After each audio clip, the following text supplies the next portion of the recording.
Ke-12 tersangka ditangkap di lokasi berbeda berkat informasi warga adanya peredaran narkoba jenis sabu yang dijual secara bebas. Polisi kemudian melakukan penyelidikan dan menangkap 12 pelaku. 3 dari 12 tersangka merupakan bandar narkoba jenis sabu. Menurut pelaku, mendapatkan barang haram tersebut dari bandar besar di Makassar dan akan mengedarkan sabu tersebut di wilayah Kabupaten Goa.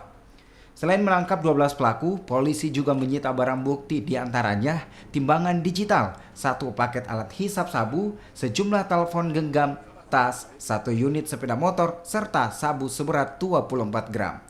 Kini polisi masih menyelidiki keterlibatan jaringan narkoba di Lapas Goa. Keterangan mereka, rata-rata mereka menjual dari rumah sendiri, kemudian pada saat di tempat-tempat parkir, di tempat-tempat umum, mereka menawarkan barang haram ini kepada masyarakat termasuk anak-anak yang ada di Kabupaten Goa. Hasil sementara mereka mainnya perorangan, tapi nanti dalam pengembangan kasus akan kita kejar lagi dari saksi-saksi yang akan kita mintai keterangan.